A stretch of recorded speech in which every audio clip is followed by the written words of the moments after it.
Welcome, everyone, to the Celebrity Josh podcast or YouTube show, depending on whether you're watching this on YouTube or listening on the podcast. Today's guest is Sean Jackson. Is that right?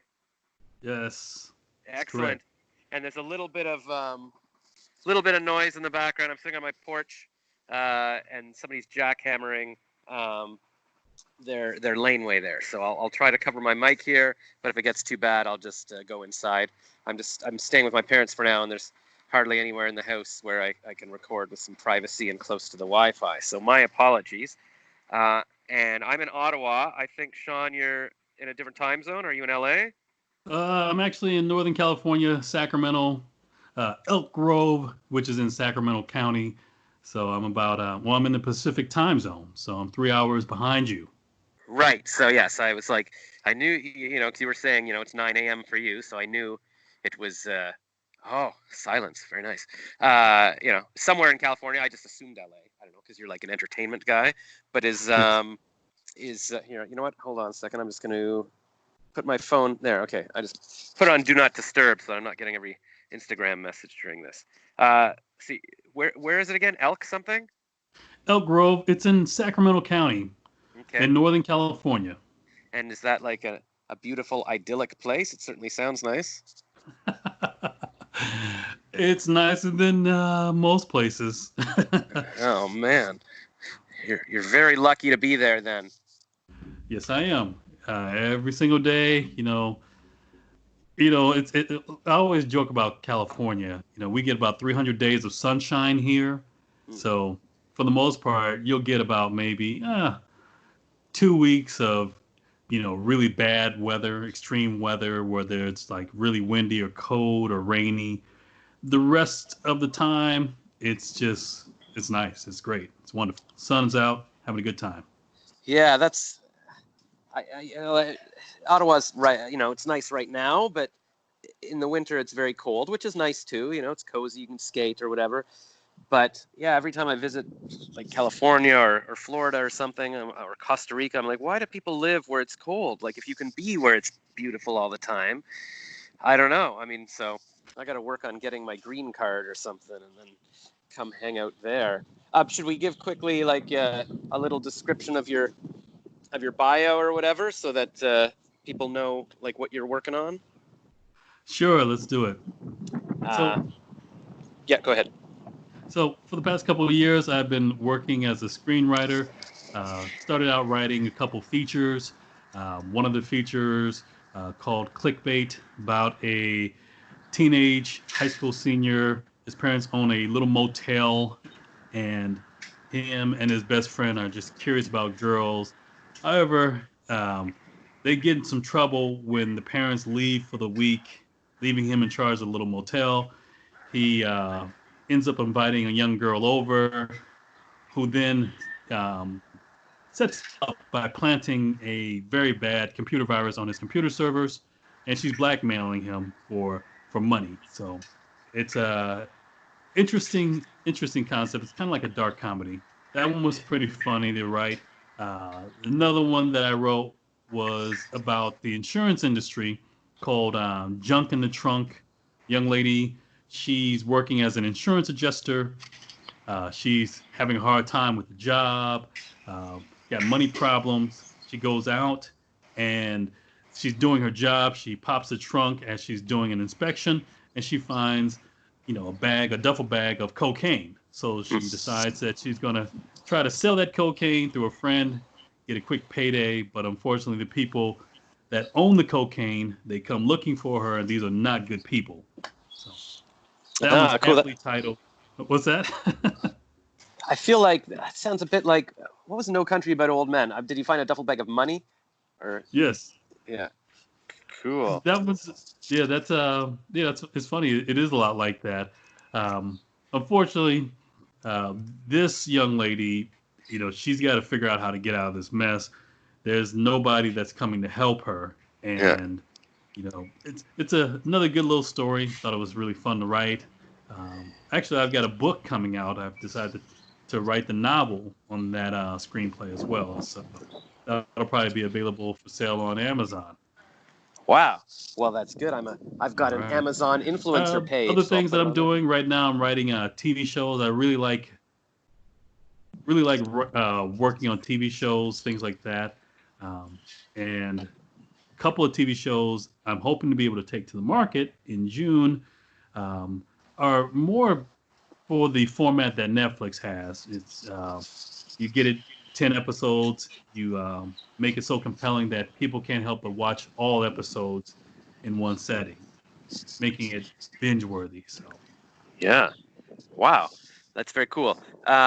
This is all especially relevant for me because I wrote a screenplay, I don't know, maybe 10 years ago, and I just remembered it yesterday. I'm like, oh, I never did anything with that. And so I'm fascinated with the screenwriting world. I took a college course, and it took me about a year, I guess, to write this romantic comedy. And I just entered the first draft into a contest in LA, but it wound up winning, and it was sent to all these studios and producers, and the producer sent me notes, and then I just never sat down to do it. So I admire someone with the discipline and the just to sit down and do it and churn these things out. So that's amazing.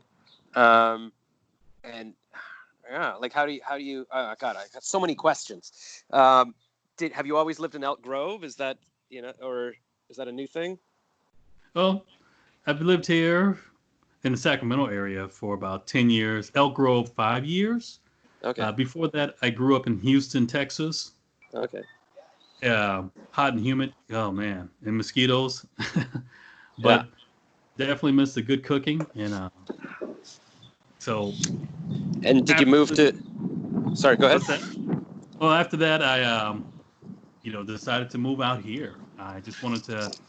I came out here and visited one time, and I just really liked how California was. Houston's very flat, so there aren't any mountains or hills. And when I came out here, I saw the hills and the mountains, and I was like, wow, why would anybody want to live anywhere else? And that's what I think every time, or I visit Santa Monica or something. It's always been my dream. And then I come back here, and even when, like 20 years ago when I was working in Ottawa, people were like, "Why aren't you in LA yet?" And then people in Toronto were like, "Why aren't you in LA yet?" And I'm like, I don't know why I'm not in LA yet. So that's very cool that you just decided, I'm just going to do it. And how is it for the industry? Does it even matter where exactly you are? Like, do you need to be in LA for the screenwriting, or it's good enough to be in your area? Well, I go down to LA, and when you go down to Burbank, you see so many different companies. You see their shingles, and you can go there and network much more effectively just being down there, taking in meetings, going to lunches, and just rubbing elbows with people that are actually working in the industry. Hmm. So that's LA is really good for that. However, because of COVID-19, things have changed. Nobody's really rubbing elbows these days. Hmm.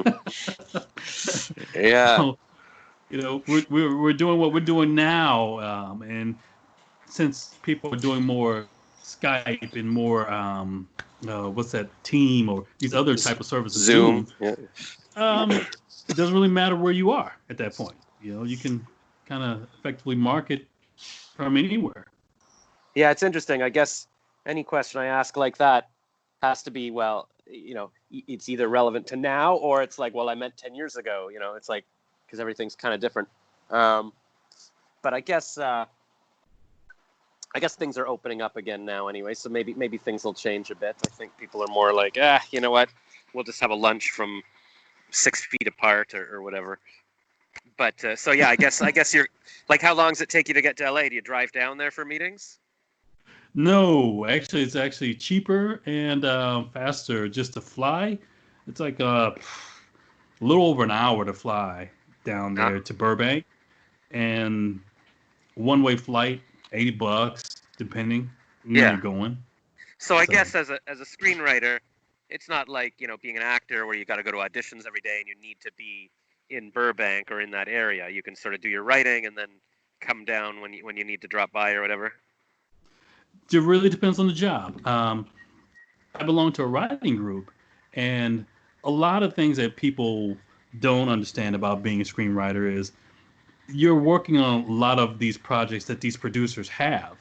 So a producer will have an idea and they'll say, "Hey, I'd like to do a movie about growing up in Ottawa, Canada, and I'd like for you to go ahead and work on this. Well, as a screenwriter, you're going to have to interview them, get an idea of what kind of story they want to have with it, and then you're doing work, and then you send them off drafts or different scenes. They come back and they're saying with their notes, we need this, we need this. Sometimes you could do it over the phone. A lot of times you have to do it in person. And then if they start getting other elements on this project, like for instance, they get Keanu Reeves to star as, Josh. Yeah, It's like, that makes sense. Yeah. yeah, let's get Keanu in here. Now all of a sudden it's like, well, we got Keanu in here, and he wants to change it up, his character, to have a little bit more of an element. So make sure you add some martial arts in there too. Yeah. So you have to pivot really quickly, and a lot of times when you're working on these projects, things change. A producer may come in, and another financier may come in, and they have this thing that they want to be attached to their money. So you got to get that involved in there somewhere or another. Ultimately, as the writer, the successful writers, their mentality is, I'll do what I need to do to get the movie made. So, and you've got to have that mentality. So there is auditions, and of course, there's a lot of those meetings to where you're just constantly trying to stay on path with what this producer wants to get this movie made.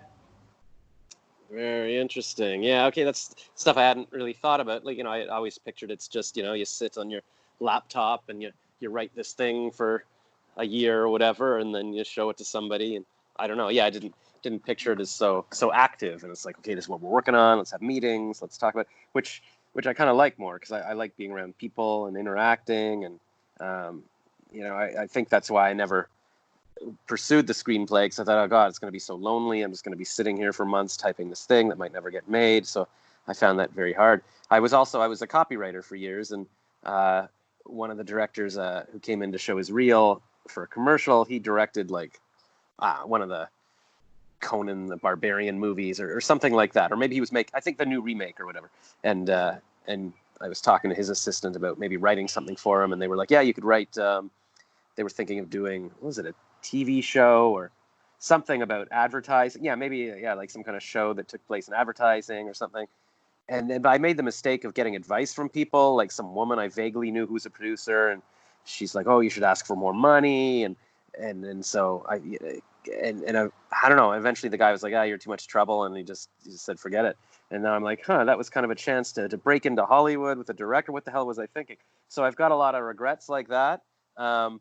But sitting in quarantine here, I've been remembering all these things. In fact, I forgot about that guy until just now, as we're talking.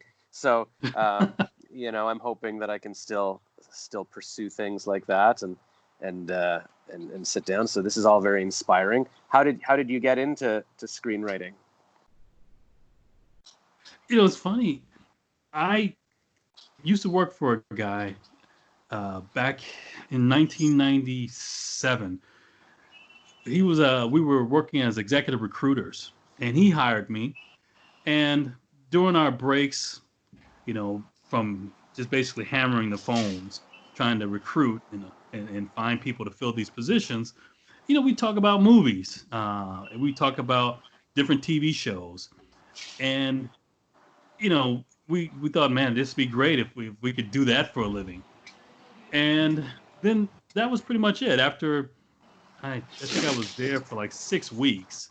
I didn't last long. I was not a very good executive recruiter or headhunter. Yeah. I got fired. So, after getting fired, I just was like, okay, I'll find something else to do. And then, I just went about my life. Well, I was recently working as an insurance adjuster, and this was back in 2017.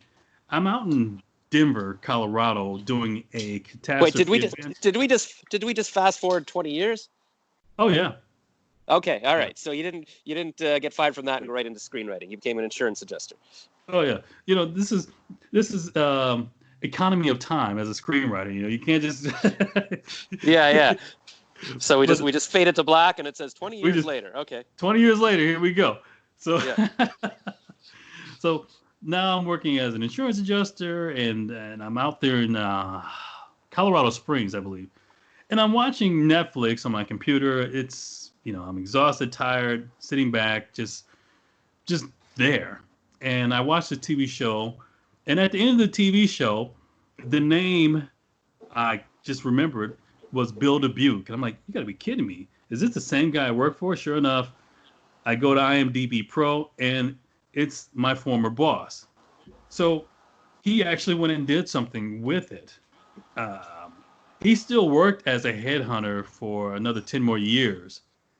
But during that time period, he was just developing his skills and going out there and just trying to get better at it. And he never gave up on it. So when I saw that, that kind of like lit a fire under me. And I decided that I was going to go ahead and start learning how to do it. At least try to do something that I thought was fun at first. And now it's fun, and it's actually something that I can see myself doing uh, as until I decide to stop doing work altogether. So Yeah, yeah. That's pretty exciting. And then, so what did you do? Did you take a class, or how do you get into it? I think I started out just like everything else. I bought a book on screenwriting, Save the Cat, and I thought that was very entertaining. If anything, it wasn't something that was made the idea of screenwriting intimidating. Um, that really was good because when you don't know anything about it, you're like, wow, write a screenplay. That's kind of scary. Yeah. But this book really broke it down. So I took that step, and then I decided to get really serious about it. So I mentored with this writer named Scott Parisian. He's out of Canada as well. He's up in oh man, where's he at? Um, I can't remember the area, It, but it's not like Toronto or something. not Toronto. He's in the Winnipeg, up in that area. Yeah, okay. That's where my family is from originally, so that's cool. Yeah, he's from the Code area. Yeah, yeah, exactly. Ugh. But he mentored me for a year, and I paid for this mentoring process. But what he helped me do was understand structure of the story much better. Character development, I got really good as far as developing character, setting up the beats to where, okay, you've got a story, you've got to keep it straight from start to finish. There's got to be a midpoint, and then there's got to be an ending to where it's like, oh my gosh. Yeah. And he really helped me do that. And over that time period, I got 2 screenplays completed, and I got more confident in doing it. Then after that, I decided, I really would like to work in television, and that's when I decided to start learning how to write TV shows.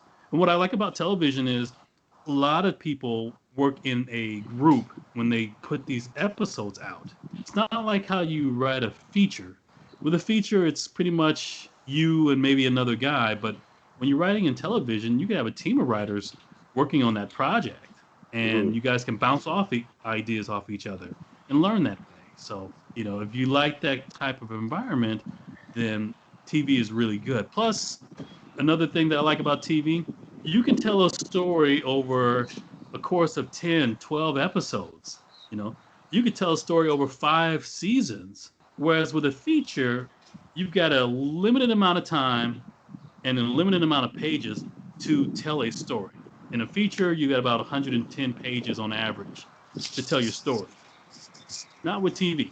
TV, you can really stretch that story out. You know what I mean? Yeah, yeah. No, it's the whole different exercise, and that didn't used to be. Well, I guess before Netflix and stuff. I mean, you could still write TV episodes, but I think until well, pretty, in the past, from Lost and stuff like that, things have become more episodic, and it's more like it's not just individual episodes. It's a long form story, and then obviously with Netflix and stuff like that, there's a lot more opportunities for that. It's not just limited to whatever the 3 TV stations are. So that's very exciting. Wow. And how long does it take to write a screenplay usually? Like, so I know, like, it's so intimidating to say, oh, am I going to have to spend 10 years doing this? Or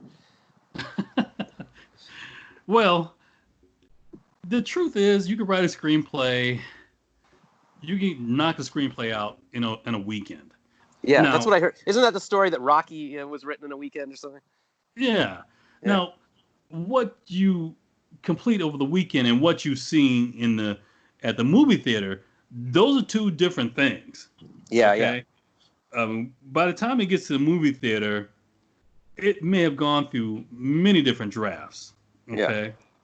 But to actually tell the story and knock it out, not really worrying about punctuation and grammar and even dialogue for that matter. You're just getting the story out. You can get that done in a weekend. Not a problem. Okay, well, see, that's good to know. Yeah, because it's like, yeah, of course you got to then rewrite it, and be working with people and moving things around and whatever. But to know that you could just sit down for a weekend and bash out a beginning of it, I think that, I mean, at least for me, that gives me a lot of hope. Like, it's not like, oh my God, I've just wasted 20 years of my life. I can never write a screenplay. It's like, you know what?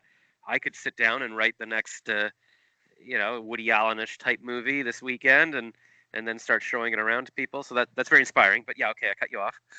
No, that's okay. Yeah. And from what I do, the first thing I do is just write out the beats, break down the scenes, and then I write it. And then after I write it, I read it, and I start going into, different elements of the screenplay. Like, okay, now I'm going to focus on the characters, and I'm just going to focus on my characters' development and make sure that their motives, their actions are true, and the interactions with other characters are true. Make sure that this person gives enough conflict to the main character so that it can be interesting. Then I'll go into it and I'll start looking at individual scenes. Is there conflict in every scene? You don't want to have a scene to where two people are talking and there's no conflict. That's just that's real life, and quite frankly, real life is boring. People don't Yeah, really yeah, go to the movies to watch real life. They yeah, want to see conflict in every interaction. So, yeah, and yeah. then yeah. Go ahead, Josh. Sorry. Oh, yeah, that reminded me of something about. Oh, yeah, that's right. I was on a reality show, and they kept saying, "No, what do you think of that other person?" Oh, see, there's the dog. I just want to show you. That's the dog. Hey, Copper, I'm just on a call. I've got cheese for her, but I'll give it to her next time because I was doing an interview. Yeah, I just in case this gives you idea for a script or something. I've been sitting on the porch for a few days, and I decided I'm going to start saying hi to the people walking by because I see the same dogs for every day, and so I've just said, "Hey, what's your dog's name?" And now you get to know them, and the dogs are shy at first, but now they like me, and so I brought out a piece of roast beef for Copper yesterday, and then she says she likes. Amy said Copper likes cheese as well, so I had cheese ready for her today. Oh Um, wow. yeah, I don't know. I don't know what the point is. I think people are like, "Why are you bothering us?" But uh, it's also interesting because it's, I feel like I'm making friends, but it's just a tiny little street in this tiny little area. And there's a whole world out there. But I guess there's enough people that walk by this street to talk to, and you can't talk to everybody in the world. But yeah, so No. in terms of conflict, yeah, because I remember I was on this dating show, and they were like, "What do you think of the other guy?" And I'm like, "I don't know, he seemed fine." Like, no, he's your enemy. And it's like you think he's arrogant, and because yeah, they have to. Everything's got to be conflict. It's got to be some kind of interesting. I guess, and now I'm trying to remember from screenwriting class too. Yeah, there's always got to be a dynamic. Somebody wants something, and somebody else wants something in a scene. It can't just be like, "Hey, how's it going? We're going for coffee or whatever," right? All right. Yeah. Cool. Um, okay, so we can start a screenplay. We can bang it out in a weekend. Uh, and is that sort of basically what you do all day now? You'll sit and you'll work on your screenplays. Where do you write? Do you write in your apartment, or do you go out to a Starbucks? Or You not these know, days, but yeah. not really public places. I usually write at home. Yeah. Right here is like a little office area in the house that I can Mm-hmm. write in. Also, I can go on the patio and write, um, or at the kitchen table. It just really depends. Yeah. Uh, I try to structure my day. And I'll get up. exercise, and then, I'm gonna start writing, and I have an idea of what I want to get accomplished that day. Um, then, there's downtime for lunch. Get back at it. Then I stop writing at around 3 or 4 o'clock, and then spend time with the family, help my son with his homework, spend time with my wife, play with the dogs, and you know, do it all over again the next day. Okay, yeah, because my other big regret is I never got married and had kids, and I realized I thought like, oh, that'll interfere with my creative work. I should just be famous, and then I didn't work on the famous stuff either. And now I realize it would have been probably more comforting to have a family around me because I find it hard to just sit down and say, okay, I'm going to be writing alone for the next 12 hours and then go to bed again. So at least I guess it helps to say, okay, daddy's going to go work for a while, and then you see your family, and look forward to sort of talking to them at the end of the day, and that must give you some kind of comfort, I guess. Yeah. You know, it does, but it's like everything. I mean, the married guy will look at the single guy like yourself, and they'll say, "Oh my gosh, you can do anything you want. You can, if you want to go ahead and pursue this thing and become a celebrity, you could just go to LA right now. You don't have the kids to worry about. Get a job, get a roommate or 3 or 4 roommates so you can afford to live there. Hang out where they're hanging out. Nothing to lose. Go for it." Yeah. Whereas the single guy, because I was single at one time, they can always go back and look at the married person and say, yeah, but when you have a setback, there's somebody there who's in your corner. Um, there are people there that are going. You've got your own fan base, so to speak. Yeah. Yeah. you know, Yeah. It's so interesting it's because yeah, it's pros and cons. yeah, yeah, you're right. I mean, and that's the funny thing too, because the second I think about why don't I just pick somebody and marry them, then I'm like, oh, but then I'm trapped. I have to. That's where I'll be living forever. And if I had kids, then okay, we got to be there so the kid can go to school, and then I can't just go to LA or do comedy. But I guess the problem is I sort of look at both sides, and then I wind up doing neither. is the interesting, and then you wind up going, oh yeah, well I guess I wanted my freedom, so I never settled down. But then there's definitely a point where you sort of realize, oh, okay, well, everybody my age is now married or divorced with grown kids, or whatever. Sort of life passes you by. So, but I've been trying to just look at, I don't know, I was just looking at Vin Diesel's Instagram a couple of minutes ago, and he's just like, hey, everyone, I'm just sending out love to you. I was going to tell you about my latest films, but I'm just going to talk about love for now. We'll talk about all the great stuff later, or whatever. And he's got like 64 million followers, and I'm like, I don't know. I just like, okay, I want to be like Vin Diesel. Heck yeah, who doesn't want to be like Vin Diesel? I mean, the Yeah. guy is like, he's got a successful movie franchise. He's handsome. Who doesn't want to just sit around and talk about love on Instagram? Yeah, exactly. I guess that's maybe not the most realistic goal, but I just keep trying to think of, okay, where would I be content for a while? Where would I be happy to work on my screenplays? And Ottawa's pretty and everything, but I feel like I'm, the world's passing me by here. But even Toronto, where I used to live, it's like, it's not LA. So I don't know. I just before the pandemic, or in the beginning of March, I went to Orlando for a podcast conference, and then I was like, maybe I'll hang out in Florida after, but then I had to come back because of the pandemic. But then I guess my sort of plan was maybe to go from Florida to I know some woman in LA who had a room she said I could rent for a month, and I thought, okay, maybe I should just go rent that. And I mean, I wouldn't want to go there and just sit in the room and waste my time, but hopefully it would be inspiring. Maybe I would go do some amateur nights in LA, or I could sit and work on my screenplay even in a Starbucks and see other people working on their screenplays, or I don't know. I have all these hopes. I remember a screenwriting teacher years ago. I was like, why aren't you in LA? She's like, oh, I'm too old to go to LA. And I'm like, what does that mean? But I guess people start to get settled in their ways and figure, it's you feel like there's no point now in trying to go network. I was just looking at a job opening on LinkedIn last night for, or was it this morning? I don't know, for like a radio hosting job. I think maybe in California or something. And it said, we're equal opportunity, diverse, all races, genders, ages, brackets over 40. I'm like, wait, is that a protected group now? Over 40, Jesus. Yes. It is. So, okay. So I was 40 like, is a protected group. wow. So I don't know. So I'm like, but that means they're looking at you like, oh, you've got whatever. I've got to stop spinning. But so maybe I should just sit down and pay for Final Draft or whatever, and just. I never even paid for that. A girlfriend had an extra password like 20 years ago or something, so I was always using her version or something. But I think it's maybe time to just start banging it out again. Maybe I could send you my scripts or something, or my ideas, just to have some companionship and get your thoughts on it. I think that might help. Sure, definitely. I wouldn't mind. I mean, in this business, it's all about paying it forward. I Yeah. review a lot of screenplays from professional writers, actually. You'd be amazed. A professional writer who's out there working will send you their script and say, hey, what do you think of this?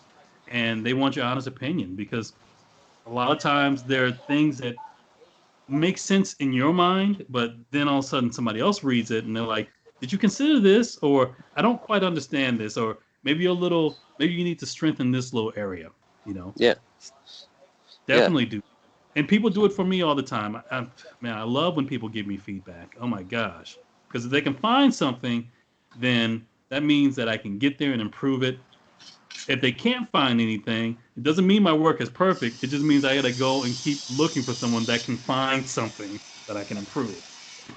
Yeah. Because it does take, it takes a special person to be able to look at something and go, you know what?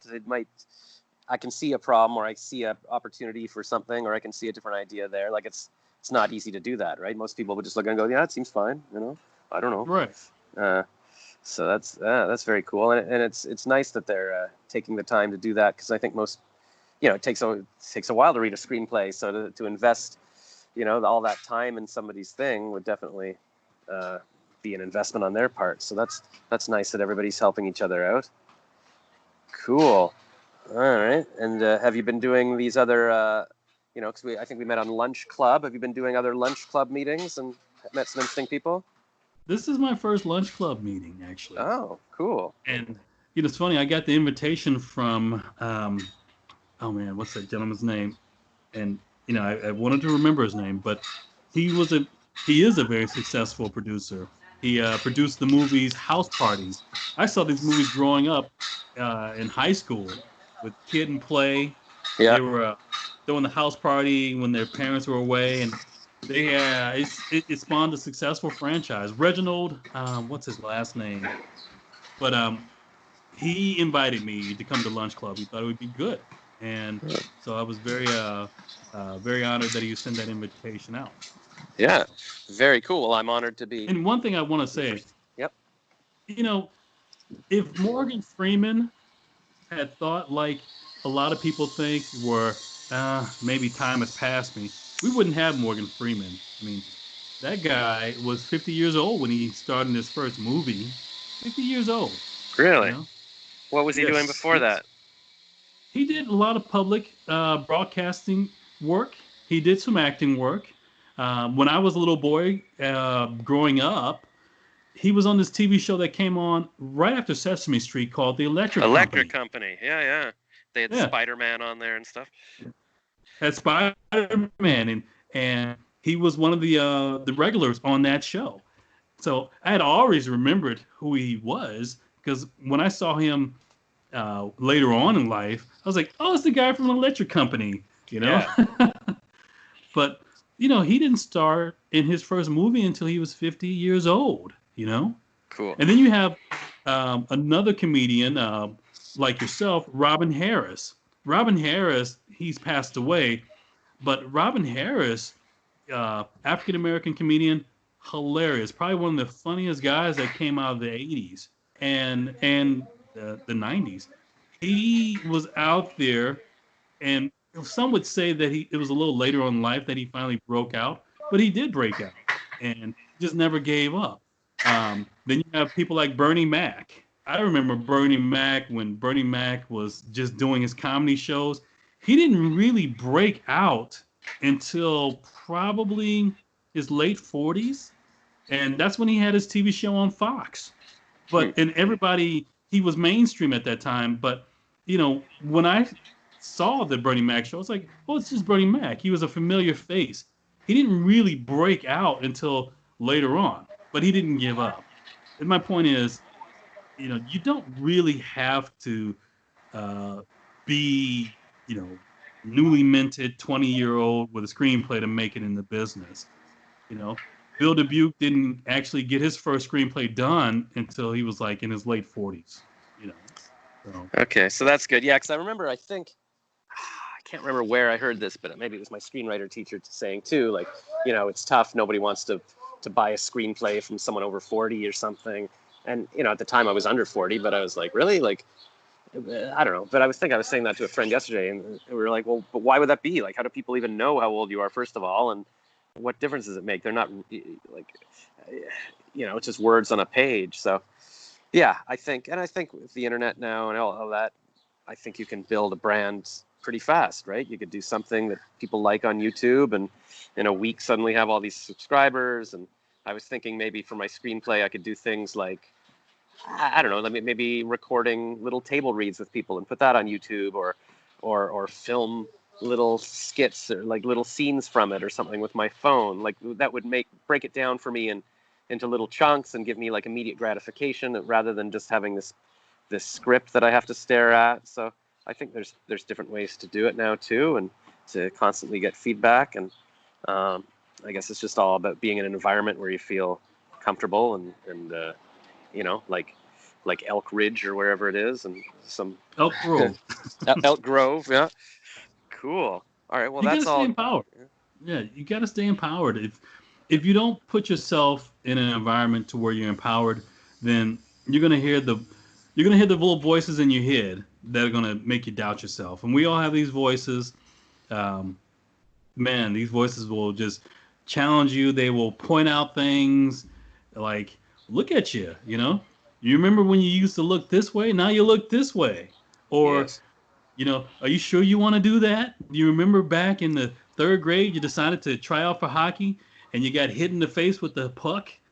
How'd that Yeah. work out for you? Now you want to be a screenwriter? I mean, that little voice just it's almost like it's just in there to just stop you from living your life. Yes. And you got to stay empowered. You have to stay empowered. If you don't do things aggressively to stay empowered, then you know that little voice will win, and you won't really enjoy your life. Eventually, you'll come to that point to where you'll look back and be like, "Man, I should have just went for it anyway." You know? Yeah, and I mean, that's the thing. And I keep thinking, oh, if when I was 20, I should have said, I'm just gonna go for it and go to LA. Or when I was 30, I should have just quit advertising, and said I'm gonna go to LA. Or when I was 40, and I said, I should have just married my girlfriend, and we could have gone to LA. Whatever. So, but I guess 10 years from now, I could look back and go, 10 years ago, I should have just whatever, right? So, do you have any tips on how to stay empowered? Like, I wish I was like Spock and I could just flick a switch in my head and go, okay, no more voices. I'm just happily doing my thing today. Well, what I do to stay empowered, Yeah. I meditate Mm. every day, and I'll do 20 minutes a day. And what I've come to understand is that what meditation does, it allows you to silence the voices. And once you're able to do that, those thoughts, those voices, just the ideas, once you're able to just silence that, you come to realize that your life is a story. Your life is a story that you tell yourself every single day you wake up. For instance, when you first wake up in the morning, most of us need a minute to try to sit at the edge of the bed and figure out where we are, how we got to this place, who we are, Yeah. whether the dream we had was real or not. And all this happens within, about 30 seconds to a minute. It's like resetting, warming up the computer. What you're really doing is you're remembering the story of your life. And then once you get it down, you're like, okay, yes, I'm Josh, and I got to go brush my teeth. And then after that, I'm going to go downstairs and have breakfast. Maybe mom's got coffee. We'll sit down and talk. You basically have retold yourself your story. Now, when you meditate, what you're trying to do is detach yourself from that story. All you're trying to do when you meditate is just focus on breathing in and focus on breathing out. And if you can concentrate on just that, you're not thinking about mom, dad, Josh, Ottawa. You're not thinking about anything. You're just breathing in and breathing out. Now, you do that enough times, then you start to see your life as just simply a story that you tell yourself. And then you go one more step further and you tell yourself, you know what? If my life is just simply a story that I tell myself, why don't I tell myself a different story? And that's when you start to become empowered. And then that little voice in your head, once it starts to pop up, you basically challenge the little voice and say, you're just a story. And I know you're just a story because when I go to sleep tonight, I'm going to forget about you. I'm going to be somebody else. I am going to be Keanu Reeves or Vin Diesel in my sleep. And I'm going to have not only, this big mansion, but also I'm going to have women at the swimming pool, and I'm going to have horses, and I'm going to have all these wonderful things because that's the story that I want to tell myself, you know? Yeah. I mean, that's exactly what happens. Like, it wasn't last night, but the night before, like, I had a dream that some girl liked me and was kissing me, and in the dream, I'm like, okay, I think partly I was like, I feel like this is a dream, but I think it's kind of still real. I'm like, can I just get your Instagram name or just give me your phone number? Like, I want to be able to reach you when I wake up. Like, don't. And then I woke up and I'm like, is that a complete dream? But I feel like she was really real. Like, where is she? But, eventually I sort of wake up going, I guess that there's no possible way that was real. And then, yeah, the second I start waking up, like, I seem to do okay. Like, as long as I can eventually fall asleep, I'm okay. But the second, like this morning, I woke up at 6:30 a.m. with the sun or whatever. And I'm like, oh no. Like, I just remembered where I was and what stage of life I'm in. And I just start spinning. And then it becomes this desperate, like, can I try to sleep for another couple hours? But now I'm all stressed. Remember, I was talking to a bartender at the bar under my office building years ago. And he was like, oh yeah, you know what? When you turn 40, like every morning you wake up, you feel like crap. And I wasn't quite sure whether he meant like physically or just mentally. And I think now he probably meant mentally. You start to go, oh my God, my life is over. Like I emailed, I looked up my old screenplay in my emails yesterday to email the producer who made the notes on my script 10 years ago that I never emailed back. And then I also found that I had sent it to this guy, Tim, who was a art director that I almost worked with, but I didn't want to move agencies. So I was like, oh, what if my ex-girlfriend can't find me or just something ridiculous?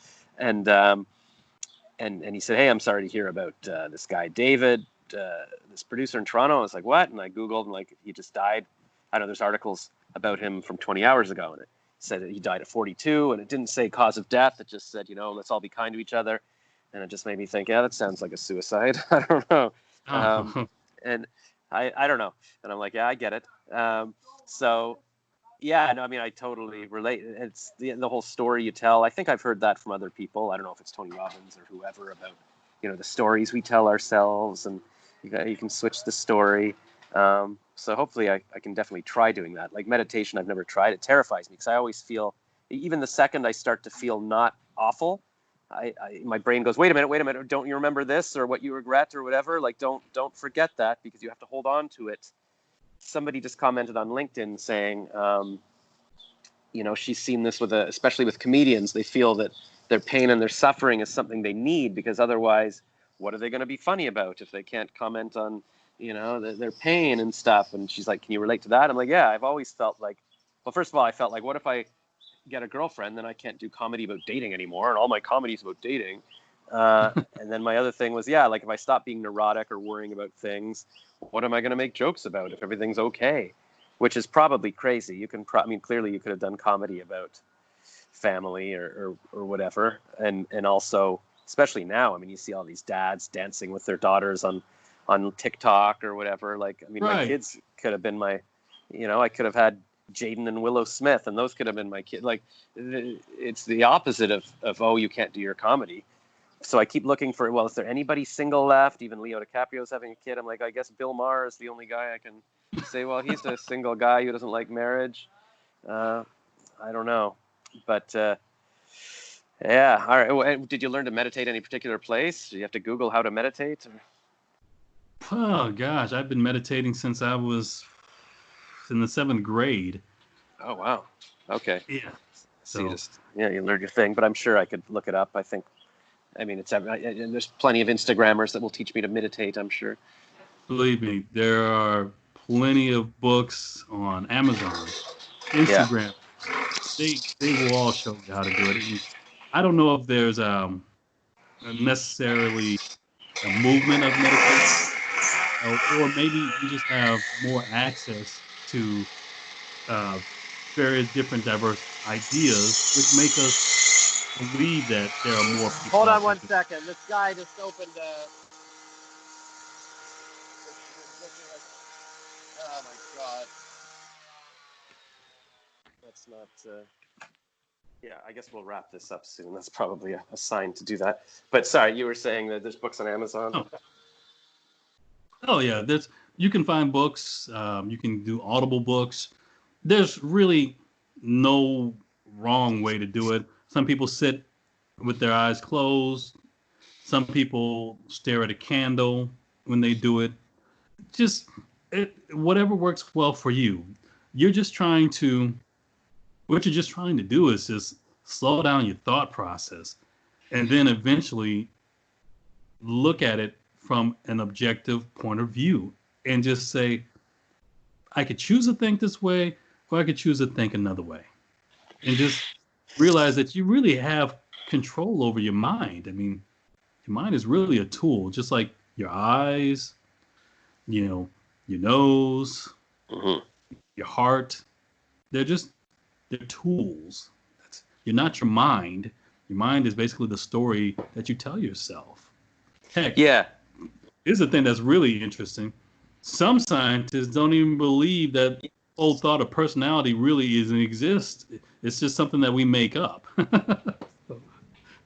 The really whole. no, yeah, Sorry, the that whole what? whole, well, the whole personality. Like some scientists have done research and on the mind and on the brain, and they can't really understand how the individual personality is formed. And they believe that it's an illusion that's created by the processes, electrical patterns that happen in our minds from axons to neurons, creating electricity, which create kind of a magnetic cloud personality to where it's just something that really doesn't exist. It's made up, your personality, all this stuff. Some scientists believe that. Oh, that's gonna freak me out.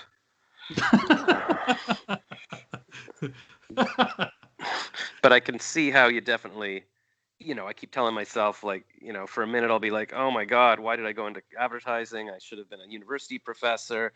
And I picture this perfect life where every year I'm teaching new students and I'm walking around this beautiful treed campus and I've got a wife and kids and I can do stand up in the evening. Like I've just been picturing that perfect life the past week, and I'm like, oh, I just wasted 20 years working in advertising and whatever. But I guess there's a way I could just flip that and go, you know what? I mean, it was kind of cool. Like I shot a commercial with Leslie Nielsen that I wrote, and I got to travel a bit, and I got to act in some of my commercials, and had fun little exciting things happening, and I did write a screenplay, and I was on TV. Like I've done little things, and I didn't wind up hosting talk radio more after I did it a bit, and then I never got the screenplay made, but it's all little things I've worked on and I can still keep working on it. And again, anything could change in a weekend, for example. Yeah, like I could, if I sit down and write a screenplay this weekend, I could start contacting to LA people. I could, when the border opens up in a month, I could go to LA. And I think, yeah, I think you are able to uh, just look at things in a different way and stop telling yourself that was bad and you can say it was good or whatever. That's what you have to do. I mean, Yeah. look, if you're telling yourself that, you're doing something wrong or you made a mistake, you can easily tell yourself that you didn't do anything wrong and that it wasn't a mistake. It was a learning opportunity. Yeah. So, Yeah. it depends on the conversations that you want to have with yourself. I mean, Yeah. And I you think can bash it's, yourself. Yeah. sorry, go ahead. You can ask yourself. I was going to say, you could bash yourself Oh. or, you can encourage and love yourself. You might as well do it because it doesn't cost anything more than to criticize yourself. Why not just flip the script and Flip the and switch. Yeah, flip the script I'll flip the and just script. start loving yourself? Yeah, yeah. Because even I had a little talk with my dad saying I should have been a teacher, and he's like, "Well, I don't know why you dropped out of school." I'm like, "I didn't drop out of school. I did my 4-year degree, and then I went to college." And he's like, "Well, I don't know why you didn't keep pursuing that and do your master's." I'm like, "You didn't mention this 30 years ago." Uh, and then I started thinking, "Oh my God!" But yeah, I mean, I guess I mean people keep saying there's no point in rehashing the past, but that's hard to take to heart and go, "Well, there's no point, so I might as well stop rehashing the past," because it's like uh, it almost implies that yeah, you did make a mistake, but there's just no point in thinking about it. But I think it'd be better to think of it as like, no, I mean, you can just look at it in different ways and say, hey, that was kind of an exciting life in this career, and now I'm using all the contacts I made, and yeah, sure, I didn't work on that screenplay for 10 years, but I'm going to take a crack at it now, and maybe there's different opportunities now or something. I just heard back from the producer, and he said, hey, yeah, it has been a long time. I'm not really working on comedies anymore because comedies are so subjective, and I don't really remember your script other than the title, but let me know if you've got anything. Uh, so who knows, right? I mean, uh, I guess I'll see. What can I just ask quickly, like what exactly your morning routine is? Like what time do you get up and what do you do for exercise? I'm really trying to break down my life into what I can control. Like I tried to go to bed at 9 p.m. last night, but my dad was watching TV in the basement where I sleep, and so that threw it off. But I'm going to ask my family, like, listen, this is something I want to try doing. Is there a way I can go to bed at 9? So like if I can control that, because then if I wake up at 6 and my head's spinning, I'll have had enough sleep to just get up. So I can just get up and avoid the spinning. And then what do you do? So I get up at 5, then I will sit and meditate for 20 minutes in silence, and I find that just really just gets me going. At that point, then I can get up at around 5:30 after meditating, and then I go and exercise. Just like a lot of people, I'm doing the exercise videos on beachbody.com. Um, those usually take about 25 minutes to complete. Uh, After I get my tail kicked, Yeah. then it's around 6, 7, sometime around there, depending on when I did actually get up or when I finished meditating. Then have a little breakfast, and it's really light. I find that if I eat something heavy in the morning, it slows me down. I'd rather eat something a little bit heavier later on in the morning.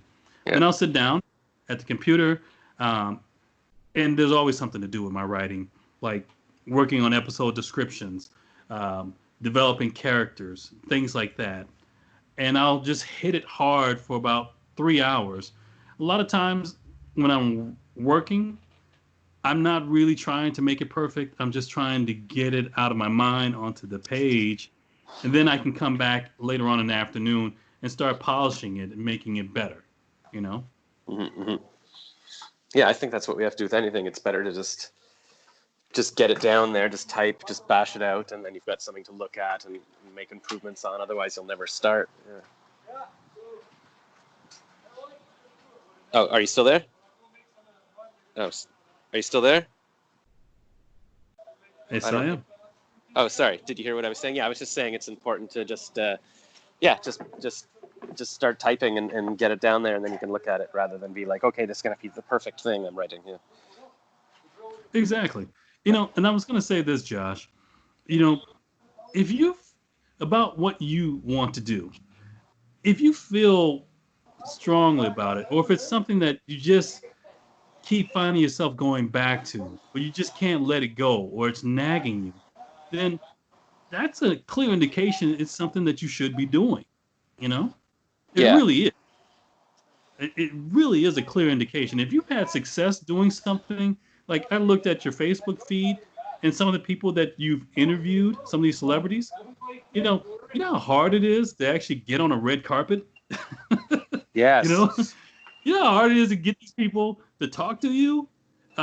It's not an easy thing, but yet it's almost like it's a gift. It's something that you have the ability to do, and if you had some success in things, you know, you owe it to yourself to just do it. I mean, Yeah. heck, Jim Carrey, he's very famous comedian. I mean, from Canada. Yep. That dude just moved down to LA and was just really gutsy and just decided to just, you know what, I'm gonna make it. And sure enough, he did. So Yeah, yeah, and I guess, and that's what I'm frustrated with. It's like I knew what I needed to do, and I think just in my head when I was like getting right out of school, I was like, well, of course I should get a job, and I knew I wanted to be in radio or entertain people, but so I made like a little cassette tape for the local Ottawa station or something, but it never was always something I sort of half pursued. But and I did the Second City classes, and I started doing amateur nights. Like I always got good feedback. Like when I did my first Second City class, after the first 8 weeks, the teacher took me aside and said, you know, you're really talented at this. I never tell people this, but you got to pursue this. And then when I did my first amateur night at Yuck Yucks, like somebody, the owner said, listen, you're really good at this. You should pursue this. And that was all 25 years ago. And I don't know what I could have done different. I mean, but I probably should have just said, you know what, like advertising is interesting, but it's not getting me where I want to be. And I should just go for it. Whatever go for it means, I don't know. I mean, I guess I should have just been writing my comedy or even 5 years ago when I left my job. Like another 5 years has passed now when it's like, what have I been doing with that freedom I wanted? And then I sold my condo last summer, and it's like, okay, what have I just spent the past year doing? And so I hope I can still do it. I hope it's not a situation where it's like, well, Jim Carrey, when he was 20, just packed up and went to LA and got discovered. Because I always knew that I would want to at least have given something a shot. I'd rather have gone to LA and sort of bummed around and done comedy every night at amateur nights and said, well, it didn't work out, rather than, you know, always wonder what could have been. But yeah, like the guy, I interviewed a guy yesterday from Lunch Club was a lawyer, and now in his early 30s, he's realized he always liked wrestling. And so he's taking wrestling school, and all the other wrestlers are 10 years younger, but he's going to work on his character rather than his crazy flips. And so he wants to be like, you know, The Rock or whatever, like those kinds of wrestlers. So yeah, at least he's going for it, and he's not going to look back in 10 years going, oh, I wish, why am I still a lawyer? I wish I could have been a wrestler, kind of thing. So yeah, I guess I just got to figure out, maybe it is because, you know, I can't stay with my parents forever, and you know, I'll need an apartment, but it still scares me, the idea of like, oh, I'm just going to get a lease in Ottawa and now sit here for the next year sitting on my laptop. So I think hopefully I definitely, if that's moving to LA or whatever, or finding a way to sort of work there for a bit, I hope I can do that, and whatever. But yeah, no, this is all very inspirational, and it's also tough when you have different things. Like it's like, oh, I want to screenwrite, but oh, I like doing comedy, and then you're like, which do I focus on? But then you could wind up doing nothing. So theoretically, you could just say, I'm going to work on my screenplay every day for a month and see how that goes, and then do something else after. I don't know. All right, yeah, because I remember I met with a writer from the Simpsons for lunch years ago that somebody connected me with, and afterwards I was like, I don't know, you know, I don't know if I'd want to, like, I like being the face of things. I like talking to people. I don't know if I'd want to be in a writer's room and just have my name in the credits. But my friend who introduced me to him was like, well, you know, he's got a better life than you. He's got a nice house and wife and makes a lot of money, and he's on, you know, writing for TV. And I'm like, I guess that's true. But yeah, my what I always envisioned was being like a Woody Allen or a Larry David and writing stuff for myself to be in. Like, look at me, goofy, weird guy, and then get to sort of work on all aspects of it. But I guess at least to just start putting out content, I've started doing these, you know, just recording these calls, and hopefully people like them, and, you know, maybe it becomes something. And the red carpet stuff I really liked. That happened just because I saw a woman on a dating app that looked like she was in town from Miami for the film festival, and her Instagram was in there, so I messaged her on Instagram a few times saying, hey, can I help you on the red carpet? And eventually she got back to me and said, well, no, I've got a friend filming me, but, you know, we need a place to stay, because they weren't liking their Airbnb. So I let her and her friend stay with me. And then her girlfriend didn't film the interview with Jennifer Garner. She forgot to press record. And she had been all arrogant, like, you don't need to show me to use the camera. And so this girl said, can you come? Are you a videographer? I'm like, yeah, I can film you. So I just came and filmed her. And then I would sneak off on my own on the red carpet to try to interview people. And the very first person I interviewed, actually, I saw a girl on the red carpet, and she was the sister of an actor. And I said, hey, does she do interviews? And her mom said, sure. So I interviewed her, and then I interviewed the boy. And he plays Will Smith on Lost in Space on Netflix now. So Oh it's wow. kind of so it's kind of my big coup. And then so I did a few more interviews that week, and then the following year I applied to say get my own media pass. They're like, well, you did have a pass last year, but you're not with the TV station anymore. So because they eventually gave me the other girl's pass, like the camera girls, because she went back home, and so they gave me a 2-day trial or whatever, and so I managed to run around, and that's when I did my Jim Carrey interview, and I drew cartoons of all the people, and then I would chat with them, and then the following year they're like, well, you don't have enough followers, or I don't know what their criteria is, like I just wasn't big enough, or and so I wasn't able to get it again, but at least I've got those little clips, and I'm hoping I can use those to at least show people, here's me talking to James Franco, and so would you want to talk to me? And that would be, rather than me just being some random Instagram person, you can see, he has talked to these people, so maybe it can become something. Maybe I could become like a Joe Rogan, where just talking to people and then also doing stand up, and then I feel like, I always thought, like, if I could make it big doing something, then I could translate that into other things. Like, people buy Sylvester Stallone's paintings because he's him, or they'll go to Woody Allen's concerts because, I know him from his movies. So, yeah, it's I guess every day. Like, I also did a lunch club yesterday with this woman who just has multiple creative interests. Just sometimes I feel like drawing, and sometimes I feel like working on a song, and so I do different things. So, I guess it's not a bad thing to just work on different things, as long as you make sure you're making progress on something and not just working on little scraps of things and getting nowhere. Yeah. All very interesting. And the other, just a quick thing about, like, telling stories and whatever, and like it was different like 20 years ago. Like, there wasn't necessarily live calls on the internet or whatever. Like, I can say, I should have just gone to Hollywood, but it would have been tougher then. Like, you've got a VHS tape you're going to mail to someone, but now you really could do stand up, or I've been telling myself I just want to film a joke a day of me talking in front of a wall, and I can put it online and build it that way. Like, more people can see you. So it's also possible that just when I was younger, the capabilities weren't there necessarily. It wasn't as easy to just break through and have an outlet like this. So it could be that, okay, the time is right now that we've got these opportunities. And clearly, I finally have the ability from my phone to interview someone live like you. Maybe it's just because that wasn't possible before, I wasn't doing it. So now I'm taking advantage of things like that. So that's the way I could tell the story, right? That's right. That's absolutely right. All right, cool. Well, I guess that's good for now. We've talked for an hour. I found it very inspiring and enlightening, and hopefully we can have more talks in the future, and you can tell me about your other, what you're working on and all that, about your ladies finding cocaine bags and such. I'll be sure to definitely let you know what goes on, what happens. And yes, I'd love to talk with you again, Josh. I really enjoyed talking with you. Thank you. And is there anywhere, you want people to follow you on social media or anything like that? I've got my Facebook page, but I don't have LinkedIn. Well, actually, I do have LinkedIn, but I'm not really aggressively doing the social media marketing. But if you can, please send me the link to where you post this video. And as I start to work more with my social media thing, I'll post it there for sure. Oh, for sure. Yeah, I'll send you the YouTube for sure. And yeah, I'm glad you're spending your time actually writing your stuff. I mean, a lot of people will waste time doing social media nonsense and not get anywhere. But the true stars, other than I guess Vin Diesel, he's got his Instagram. But most people are just actually doing their thing, and they don't need to be sitting there on LinkedIn writing their motivational posts of the day. They're just doing it. Cool. All right. Well, thanks so much, and good luck. I guess, what is it now? Like 10 a.m. over there?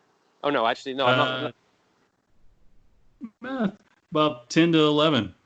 Yeah, no. Yeah, I was looking. It says an hour and 4 minutes, and I thought that's 1:04 p.m. But no, that's the amount of time we've been talking. So yeah.